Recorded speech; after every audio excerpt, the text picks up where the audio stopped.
Em 2021, a FIA introduziu o Budget Cap da F1, um teto de gastos de 145 milhões de dólares por temporada. O objetivo era nivelar o campeonato. Red Bull e Mercedes não poderiam mais simplesmente comprar o título. O problema, esse número não inclui salários de pilotos, salários dos 3 executivos mais bem pagos de cada equipe, marketing, construção de fábrica ou desenvolvimento de motor. Quando você soma tudo, o budget cap de 145 milhões de dólares vira um custo real de 400 a 500 milhões de dólares por ano, apenas para as equipes grandes. Bem-vindo à economia real da Fórmula 1. O budget cap cobre operações de pista, desenvolvimento do carro, peças de reposição, logística das corridas, salários da maioria dos funcionários. Não cobre salário dos pilotos. Não cobre salário dos 3 executivos mais bem pagos. Não cobre marketing e relações públicas. Não cobre construção e manutenção de fábrica. Não cobre desenvolvimento de motor para equipes que fabricam o próprio motor, Mercedes, Ferrari, Renault. Isso significa que Max Verstappen recebe 65 milhões de dólares por ano sem contar no budget cap da Red Bull.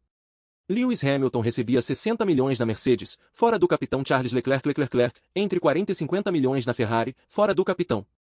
Quando você é uma equipe pequena como Haas, que compra motor e componentes da Ferrari, o budget cap funciona melhor como limitador porque você tem menos estrutura fixa. Quando você é Red Bull ou Mercedes, com fábricas de centenas de milhares de metros quadrados e programas de desenvolvimento de motor, o cap é uma convenção contábil sofisticada. Red Bull Racing estima-se entre 400 e 500 milhões de dólares totais em 2023. Inclui o motor da Red Bull Powertrains, empresa separada que não entra no cap da equipe de corrida. A Red Bull tem 2 equipes, uma fábrica de motores e um programa de desenvolvimento de talentos que custa dezenas de milhões adicionais. Mercedes, similar à Red Bull. A unidade de potência Mercedes-AMG High Performance Powertrains fica em Brixworth, tem 900 funcionários, e opera como empresa separada do time de corrida em Brackley. Ferrari é o caso mais complexo. A Ferrari é uma empresa de capital aberto que reporta resultados. Em 2022, a divisão de F1 tinha orçamento total estimado em 550 a 600 milhões de euros, incluindo motor.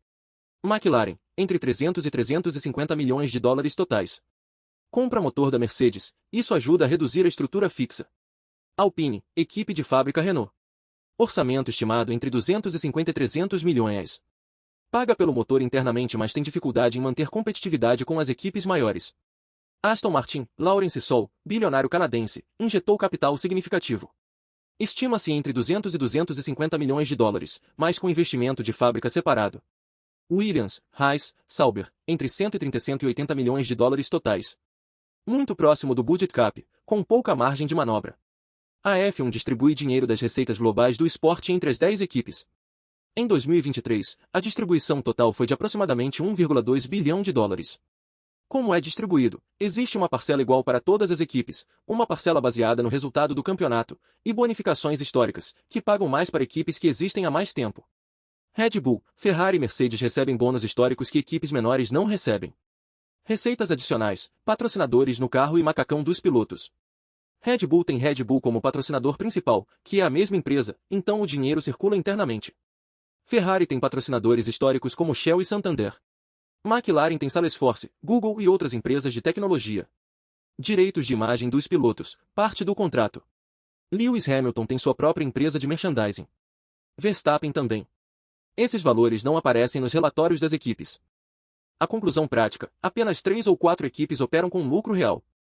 As demais sobrevivem com capital de proprietários bilionários ou fabricantes automotivos que consideram a F1 um investimento de marketing. Com Bortoleto na Audi em 2026, o Brasil volta ao mapa do patrocínio de F1 de uma forma que não acontecia desde a era Massa Ferrari.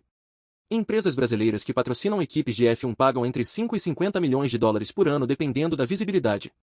Banco do Brasil, Petrobras e Embraer já participaram de programas de F1 no passado.